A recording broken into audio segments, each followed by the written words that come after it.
Hello dear students, how are you all. कैसे हो आप लोग। उम्मीद करता हूँ कि आप सभी अच्छे होंगे। और आज का लेक्चर वेक्टर्स पर ये तीसरा लेक्चर है। और बच्चों आज के वीडियो लेक्चर में हम लोग कवर करेंगे रिप्रेजेंटेशन ऑफ वेक्टर। तो चलिए आइए रिप्रेजेंटेशन ऑफ वेक्टर देखते हैं। So put the heading representation of vector.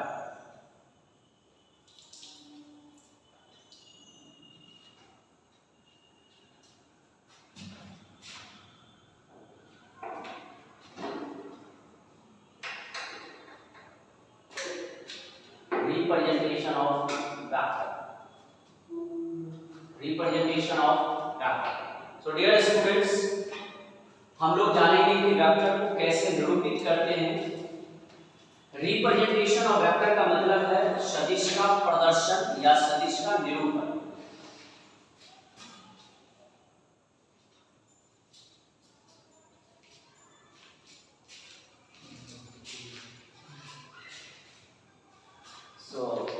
Dear students, यहाँ हम सदिश का निरूपण देखने वाले हैं आज। So this is a vertical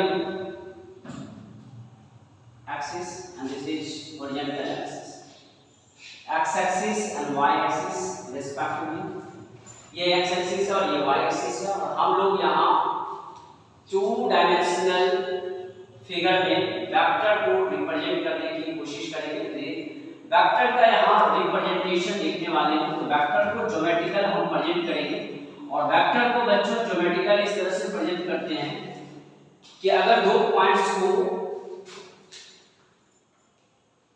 जोड़ने वाली एक लाइन सेगमेंट, यह एक वेक्टर को रिप्रेजेंट करेगा जब ए से बी की ओर एरो का डायरेक्शन होगा।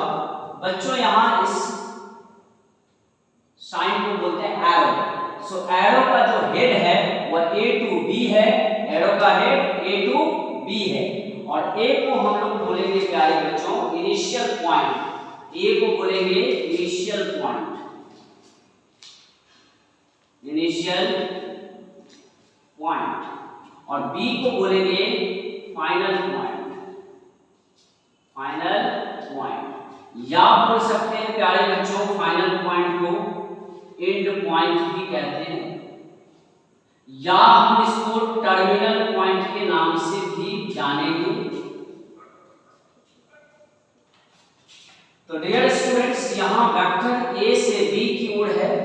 और ए को हम जहां से वेक्टर स्टार्ट हो रही है, जिस पॉइंट से ओरिजिनेट हो रही है, सो ए पॉइंट से वेक्टर प्रारंभ हो रही है। ए वेक्टर को इनिशियल, ए पॉइंट को इनिशियल पॉइंट के नाम से जानेंगे और बी पॉइंट को फाइनल पॉइंट के नाम से जानेंगे। इसे हम हिंदी में प्रारंभिक बिंदु कहते हैं, प्रारंभिक बिंदु। और बी को अंतिम बिंदु कहते हैं। यहां इस वेक्टर को हम लोग ऐसे लिखेंगे A B vector, A B vector.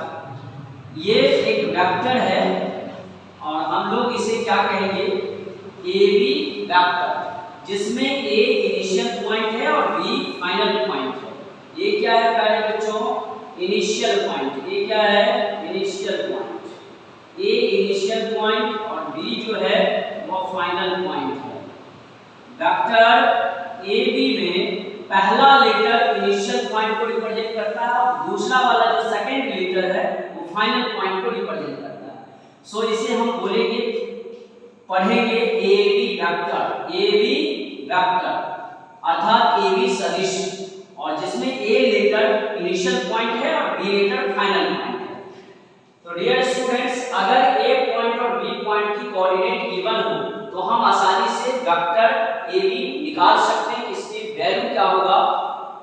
और बच्चों हम बात करते हैं कि अभी जो मॉडर्न है वेक्टर को लिखने का मॉडर्न टेक्निक, इसमें एक सिंगल लेटर भी हो सकता है और डबल लेटर भी हो सकता है। सिंगल लेटर वेक्टर और ये डबल लेटर वेक्टर है। ओल्ड समय में वेक्टर का जो लिखने का तरीका होता था उस पे एरो नहीं हुआ करता था। अगर मान लीजिए ए वेक्टर लिख रहे हैं अभी, तो पुराने जमाने में ए लेटर को बोल्ड कर दिया जाता था। So bold method is bold. Dear student, vector अगर ए लिखना है तो अभी के समय में ऐसे लिखते हैं और पुराने जमाने में बोल्ड कर दिया जाता था। दिस इज द रिप्रेजेंटेशन, यह मॉडर्न रिप्रेजेंटेशन है, बट रिप्रेजेंटेशन मॉडर्न रिप्रेजेंटेशन है प्यारे बच्चों, और ये था old representation. Old representation, old representation में लेटर को बोल्ड कर दिया जाता था, और मॉडर्न रिप्रेजेंटेशन में हम लोग इस लेटर के ऊपर एरो लगा देंगे तो पहचान में आ जाता है कि ये वेक्टर है। तो वेक्टर का पहचानने का क्या तरीका है, वेक्टर को कैसे पहचानेंगे, तो कोई भी लेटर है इंग्लिश अल्फाबेट का, उसके ऊपर एरो लगा है, समझ जाना ये वेक्टर है, वेक्टर सदिश। तो डियर स्टूडेंट्स, वेक्टर हमें अगर लिखनी हो, जैसे उदाहरण के तौर पर हम बात करते हैं, ये एक्स एक्सिस है और ये वाई एक्सिस है। इस फर्स्ट क्वाड्रेंट में एक ए पॉइंट है और जिसकी कोऑर्डिनेट है 2,3, और दूसरा पॉइंट हमारा बी है जिसकी कोऑर्डिनेट है 5,6। तो डियर स्टूडेंट, अगर मैं एरो इसमें रिप्रेजेंट कर दूं कि ए से बी है या बी से ए है, तो यहाँ ए से बी की तरफ एरो का डायरेक्शन दे दिया, तो हम इस वेक्टर को लिखेंगे इनिशियल पॉइंट पहले और फाइनल पॉइंट बाद में, और इस वेक्टर का नाम होगा ए बी वेक्टर। और इसकी वैल्यू क्या होगी, what will be numerical value in component form. तो डियर स्टूडेंट्स, यहाँ x कोऑर्डिनेट में से x कोऑर्डिनेट को सब्ट्रैक्ट करेंगे, 5 - 2 i कैप। x कोऑर्डिनेट में जो सब्ट्रैक्ट किया आपने x2 - x1, फाइनल पॉइंट में से इनिशियल को घटाओ, फाइनल में से इनिशियल को घटाना होता है, तो x में से x को घटाओ, y में से y को घटाओ, बोलो कितना होगा, 6 - 3 j कैप। सो 3i cap plus 3j cap, ये AB वेक्टर का वैल्यू आ गया। अब कहोगे बच्चों कि i और j क्या है, तो i और j के बारे में हम चर्चा करेंगे। i j एक यूनिट वेक्टर है, पैसेज रखो, i इसमें लगाएंगे बच्चों x का जो कोऑर्डिनेट है उसको सब्ट्रैक्ट किया, उसमें i कैप, j वाले में y2 - y1 किया, 6 - 3 उसमें j कैप। और अगर z कोऑर्डिनेट यहाँ होता, अर्थात यहाँ 3 एक्सिस होती, x y z, तब बच्चों हमें a पॉइंट और b पॉइंट का coordinates x coordinate, y coordinate और z कोऑर्डिनेट तीनों दे रखा होता। उस केस में हम लोग अगर वेक्टर लिखते तो z कोऑर्डिनेट को भी सब्ट्रैक्ट करते और उसमें k कैप लिखते। इस तरह से हमें वेक्टर a भी मिल गया है। अगला क्वेश्चन तुम लोगों के लिए है कि अगर प्यारे बच्चों मैं यहाँ x एक्सिस और y एक्सिस ड्रॉ नहीं कर रहा हूँ, एक इनिशियल पॉइंट C और ये फाइनल पॉइंट D है, और एरो लगा C to D, because C initial point है और D फाइनल पॉइंट है, तो हमेशा एरो का डायरेक्शन इनिशियल टू फाइनल होता है। इसकी कोऑर्डिनेट अगर 6,5 है और इसकी कोऑर्डिनेट गिवन है 8,9, तो CD वेक्टर यहाँ लिखा जाएगा, और CD वेक्टर का वैल्यू क्या होगा, final minus initial, 8 - 6 i cap plus 9 - 5 j cap, और ये वैल्यू आ जाएगा 2i cap plus 4j cap. So CD vector की वैल्यू आ गया 2i cap plus 4j cap. इस तरह से हम किसी भी वेक्टर की वैल्यू लिख सकते हैं जिसमें इनिशियल और फाइनल पॉइंट्स का कोऑर्डिनेट्स दिया हो। इनिशियल पॉइंट की कोऑर्डिनेट और फाइनल पॉइंट की कोऑर्डिनेट, फाइनल माइनस इनिशियल करते हैं, बार-बार मैं दिमाग में सेट करने की ध्यान को उतारूंगा बच्चों कि final minus initial, final minus initial, 8 - 6 i cap, 9 - 5 j cap. Initial point और फाइनल पॉइंट की पहचान कैसे करते हैं, एरो को देखकर, C से D की तरफ एरो जा रहा है, ये इनिशियल पॉइंट और ये फाइनल पॉइंट। इसी जगह मैं अगर एरो बच्चों यहाँ ऐसे कर देता D to C, तो इस वेक्टर का नाम होता DC वेक्टर। इसे CD वेक्टर नहीं बोलते क्योंकि D इनिशियल पॉइंट हो गया, तो इनिशियल पॉइंट पहले लिखेंगे और फाइनल पॉइंट बाद में लिखेंगे, सो DC वेक्टर इसका नाम हो जाएगा, परंतु हमें CD वेक्टर लिखनी। अगले क्वेश्चन अगर देखें तो बात करते हैं, अगले क्वेश्चन की तरफ चलते हैं प्यारे बच्चों। यहाँ कुछ बातें कर देते हैं कि बच्चों यहाँ जो हम लोग वेक्टर्स का वैल्यू कुछ लिखे हैं, और भी इस पर एक दो प्रैक्टिस करके उसके बाद हम कुछ और कॉन्सेप्ट जानेंगे वेक्टर से रिलेटेड, रिप्रेजेंटेशन से रिलेटेड। अभी फिलहाल एक क्वेश्चन और करना है चलिए करते हैं तीसरे क्वेश्चन। पेन कॉपी लो और देखो ट्राई मारो। ये P पॉइंट है और ये Q पॉइंट है। डियर स्टूडेंट्स, एरो का डायरेक्शन मैंने Q से P की तरफ दे दिया। इस वेक्टर का नाम क्या लिखेंगे बोलो? QP vector. QP vector, QP vector. Initial point पहले, फाइनल पॉइंट बाद में। तो इनिशियल पॉइंट और फाइनल पॉइंट की पहचान होनी चाहिए। देखो पहचान करना बड़ा आसान है कि इनिशियल पॉइंट और फाइनल पॉइंट कैसे पता करते हैं? एरो के डायरेक्शन देख करके। एरो का डायरेक्शन Q से P की तरफ है। देखो इस तीर का निशान किधर आ रही है? P की तरफ। ये फाइनल और जहां से शुरू होता है वो इनिशियल। तो इनिशियल पॉइंट पहले, फाइनल पॉइंट बाद में। उसके ऊपर एरो लगेगा, एरो डाल देना है। ये वेक्टर लिखने का तरीका है, मॉडर्न रिप्रेजेंटेशन। मॉडर्न रिप्रेजेंटेशन है कि बच्चों किसी लेटर या दो लेटर या तीन लेटर, सिंगल लेटर हो, उसके ऊपर एरो लगा है मतलब वेक्टर है। तो this is the vector QP vector. और इसकी वैल्यू क्या होगा? अगर इसकी कॉरस्पॉन्डिंग पॉइंट्स दे दिया गया हो 2, 4 और ये है 6, 8। चलिए इसकी वैल्यू निकाले फटाफट। कैसे निकालोगे? Final minus initial. ध्यान रखना ये कांसेप्ट दिमाग में, फाइनल पॉइंट माइनस इनिशियल। अभी देखिए फाइनल पॉइंट P है, P माइनस 2 करेंगे। P का कोऑर्डिनेट में से Q की कोऑर्डिनेट सब्ट्रैक्ट करेंगे। सो 6 माइनस 2 आके प्लस 8 माइनस 4 j कैप, और हमें रिजल्ट मिलेगा 4 i cap plus 4 j cap. This is the QP vector. Dear students, अगर कोई भी वेक्टर है दुनिया में तो वेक्टर का पहचान क्या होता है कि कोई लेटर होगा उसके ऊपर एरो लगा होगा। यही पहचान होता है वेक्टर को। अगर सिंबॉलिक फॉर्म में कोई वेक्टर लिखा है तो क्या पहचान होगी? एरो जरूर उस लेटर पर होगा, दैट मींस वो वेक्टर है। और वेक्टर यहाँ QP वेक्टर है तो हर वेक्टर के पास दो चीजें होती है निश्चित रूप से। दो चीजें तो निश्चित रूप से होगी, एक मैग्नीट्यूड और दूसरा डायरेक्शन। दूसरा डायरेक्शन। दो चीजें निश्चित रूप से होगी, एक मैग्नीट्यूड अर्थात परिमाण और दूसरा दिशा। अगर किसी फिजिकल क्वांटिटी के पास मैग्नीट्यूड और डायरेक्शन है तो उल्टा वेक्टर हो भी सकता है, कहीं भी हो सकता है। लेकिन अगर कोई वेक्टर है तो मैग्नीट्यूड और डायरेक्शन होगा ही। तो डियर स्टूडेंट्स, वेक्टर अगर कोई फिजिकल क्वांटिटी है तो उसके पास मैग्नीट्यूड और डायरेक्शन होगी। अगर मैं इस वेक्टर की बात करूं यहाँ PQ वेक्टर, तो इसके पास दो चीजें होंगी, एक तो मैग्नीट्यूड और दूसरा डायरेक्शन। मैग्नीट्यूड और डायरेक्शन ये दो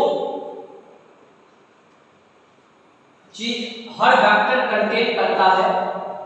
जैसे अगर मैं इस वेक्टर की मैग्नीट्यूड की सवाल करूं कि मैग्नीट्यूड कितना होगा, तो डियर स्टूडेंट इसकी मैग्नीट्यूड निकालने का ये मेथड है और लिखने का जो तरीका है कि QP वेक्टर है तो इस QP वेक्टर का ऊपर जो एरो है उसको हटा दें और सिंपली इसे QP लिख दें।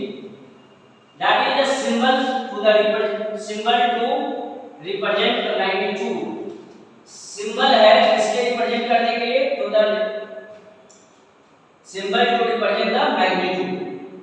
QP सिंपली क्या लिखेंगे? QP। सिंपली हम QP अगर लिख दें और एरो हटा दें तो ये भी एक मैग्नीट्यूड का लिखने का तरीका है। या तो तुम क्या करो, QP वेक्टर एरो रहने दो और उसको मॉड लगा दो। डियर स्टूडेंट, ऐसे भी लिख सकते हैं और ऐसे भी लिख सकते हैं। ये दो तरीका है सिंबॉलिक फॉर्म में लिखने का। और इसकी वैल्यू निकालने का तरीका है square root of i cap की कोएफिशिएंट का स्क्वायर प्लस j कैप की कोएफिशिएंट अर्थात गुणांक का स्क्वायर। यहाँ i कैप की कोएफिशिएंट 4 है, गुणांक 4 है और j कैप की कोएफिशिएंट 4 है।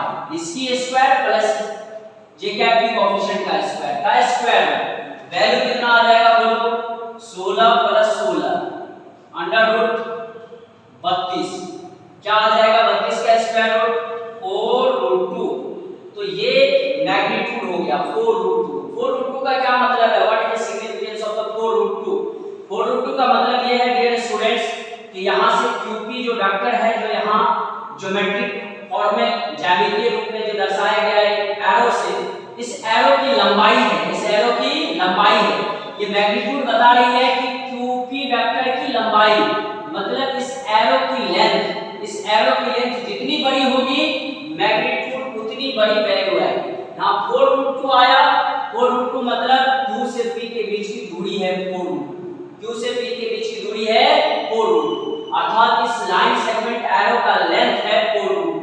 तो मैग्नीट्यूड देखो डियर स्टूडेंट्स, मैग्नीट्यूड जो है वेक्टर की जो एरो होता है, एरो का length represent the magnitude, arrow का लेंथ रिप्रेजेंट करता है मैग्नीट्यूड। क्योंकि बेसिकली मैग्नीट्यूड क्या आया है, QP का वैल्यू जो लिखा हुआ है 4√2 निकाल करके, ये 4√2 इस QP वेक्टर की लेंथ है, अर्थात इस length of arrow represent the magnitude, length of arrow, इस एरो की लंबाई मैग्नीट्यूड को दर्शाता है। डायरेक्शन की सवाल इसमें मैं करूं तो डायरेक्शन जो है प्यारे बच्चों, इस वेक्टर का एरो का हेड देख करके करते हैं। इसकी सीध देखो, सीध किधर जा रही है, Q से P की तरफ, मतलब इसकी डायरेक्शन है Q to P। डायरेक्शन क्या है, डायरेक्शन की बात करें तो Q to P, अर्थात Q से P की ओर, Q से P की ओर, Q से P की ओर डायरेक्शन है इस वेक्टर की, अर्थात QP वेक्टर की डायरेक्शन और मैग्नीट्यूड का बातें हमने कर लिया। तो देखो डियर स्टूडेंट्स, डायरेक्शन इस एरो का हेड दर्शाता है, मतलब Q से P इसकी डायरेक्शन है, तो इसकी हेड हमें बता रहा है कि Q से P की तरफ डायरेक्शन है, और इसकी लेंथ जो है एरो का वह मैग्नीट्यूड बताती है। तो यहां से नोट पॉइंट लिखो फटाफट कि length of the arrow represent the magnitude, and दूसरा note point head, direction of head represent the direction of vector, means head represent the direction of vector. Head का जो डायरेक्शन है ना, वही हमें बताती है direction of the vector. So फटाफट नोट करें दो नोट पॉइंट। नोट पॉइंट यहां से ये बहुत काम का है नोट पॉइंट। पहला कि length of arrow, length of arrow represent magnitude of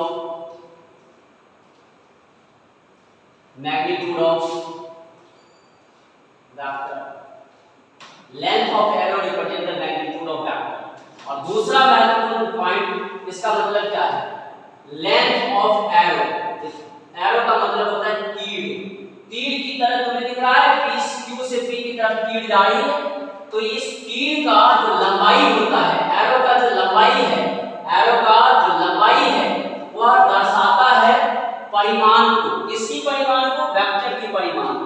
और नेक्स्ट पॉइंट लिख लेना है बच्चों, head of arrow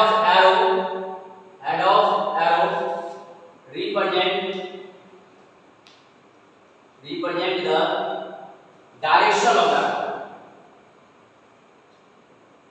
direction of vector। Arrow का हेड रिप्रेजेंट दर्शाता है, क्या दर्शाती है, direction of the vector, vector की दिशा को दर्शाती है।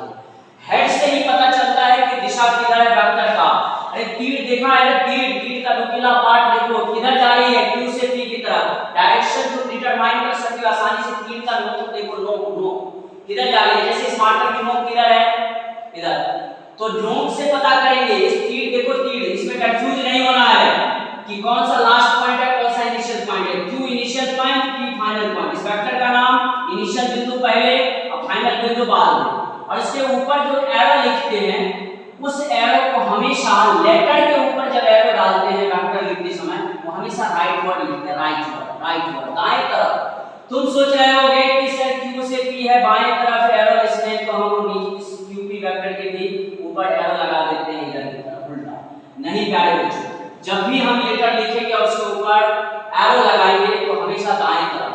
डायरेक्शन चाहे वेक्टर में लेफ्टवर्ड हो, चाहे राइटवर्ड हो, चाहे अपवर्ड हो, हेड जो है एरो का हेड ऊपर की तरफ हो, चाहे दाएं हो चाहे बाएं हो, पर जब भी हम उसे वेक्टर का नाम लिखेंगे तो उसके ऊपर जो एरो देंगे वो हमेशा दाएं तरफ। अगर मान लो यहाँ A और बी पॉइंट है, और यहाँ देखो एरो का डायरेक्शन ऊपर की तरफ, ये इनिशियल पॉइंट और ये फाइनल पॉइंट। इसका नाम लिखेंगे इनिशियल पॉइंट पहले और फाइनल पॉइंट बाद में, उसके ऊपर एरो लगाएंगे। ये दाएं तरफ यानी कि ऊपर की तरफ है तो ऊपर की तरफ उसमें भी एरो कर देंगे, या चाहे यहाँ है ए पॉइंट और ये बी पॉइंट, इस वेक्टर का नाम होगा A B vector. Initial point पहले फाइनल पॉइंट बाद में, इसके ऊपर जो एरो लिखेंगे वो दाएं तरफ होगा ए बी वेक्टर। तो एरो अपवर्ड है चाहे डाउनवर्ड है चाहे लेफ्टवर्ड है, जब हम उसे नेमिंग करने लगेंगे तो इनिशियल पॉइंट और फाइनल पॉइंट के ऊपर जब एरो देते हैं वो हमेशा राइटवर्ड देना है, दाएं तरफ। तो डियर स्टूडेंट्स, आई होप कि ये समझ में आया होगा। अगर मैं थोड़ी सी बात करूं ज्योमेट्रिक बातें, थोड़ा सा ज्यामिति का, तो क्या समझा कि एरो का जो लंबाई होता है वो दर्शाता है magnitude of the vector, vector की परिमाण को। अगर कोई वेक्टर एरो के फॉर्म में लिखा है यहाँ, जैसे उदाहरण के लिए ए बी वेक्टर, और एक वेक्टर मैंने ले लिया C D vector, C to D, इस वेक्टर का नाम लिखेंगे सी डी वेक्टर और इस वेक्टर का नाम लिखेंगे बी ए वेक्टर।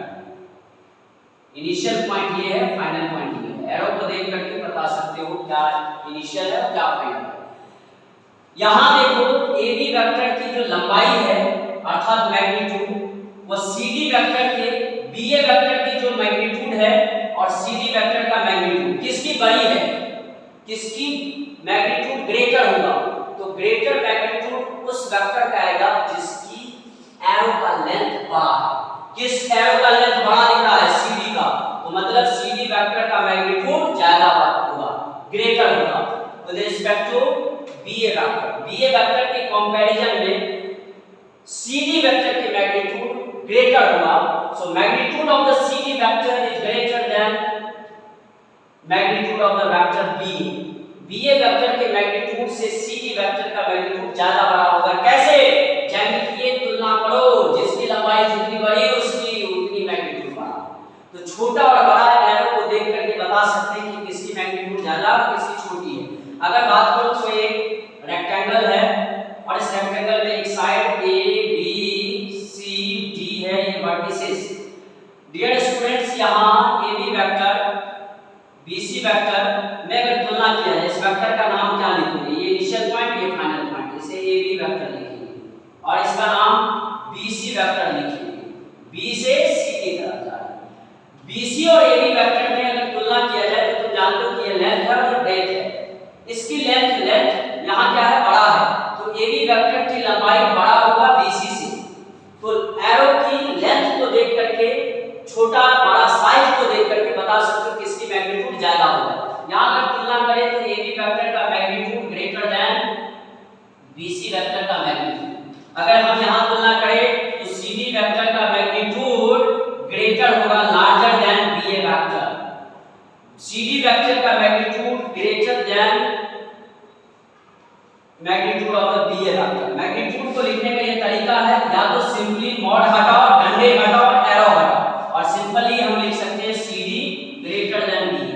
ये भी एक तरीका है मैग्नीट्यूड को लिखने का। तो मैग्नीट्यूड को देखो बच्चों, ऊपर में एरो और डंडे जो लगे हैं उसको हटा दो, डंडे भी हटाओ, एरो भी हटाओ, सिंपली CD लिख दिया, दैट मींस CD वेक्टर का मैग्नीट्यूड लिखा। तो इस कंपैरिजन को समझ पाया होगा कि जितना बड़ा लंबा वेक्टर उतनी बड़ी मैग्नीट्यूड। तो यहाँ से हम दो प्रकार की बातें हम मुख्य रूप से समझे हैं कि एरो का जो लेंथ होता है, लंबाई, वो मैग्नीट्यूड को दर्शाता है। बड़ा लंबा वेक्टर मतलब बड़ी मैग्नीट्यूड वाला, छोटा वेक्टर छोटे लेंथ का, छोटे लेंथ वाली एरो है, इसका मतलब उसकी मैग्नीट्यूड छोटा है। डायरेक्शन कैसे पता करेंगे? इनिशियल पॉइंट से फाइनल पॉइंट, एरो का हेड देख करके। यहाँ डायरेक्शन क्या है, B से A, यहाँ डायरेक्शन क्या है, C to D, यहाँ डायरेक्शन क्या है, A to B, यहाँ डायरेक्शन क्या है, B to C। Arrow speed की हेड को देख करके बता सकते हो तुम direction. So dear students, I hope कि डायरेक्शन और मैग्नीट्यूड डिटरमाइन करना सीख गया होगा और वेक्टर निकालना भी सीख गया होगा। जब इनिशियल पॉइंट और final point, initial point final point की कोऑर्डिनेट्स दिया गया होगा तो वेक्टर लिख सकते हो, उसकी मैग्नीट्यूड निकाल सकते हो और डायरेक्शन की भी बातें कर सकते हो। तो चलिए एक फाइनल क्वेश्चन लेते हैं और इसमें डायरेक्शन मैग्नीट्यूड सब बता देना फटाफट। एक पॉइंट लेते हैं R और दूसरा पॉइंट है यहाँ S।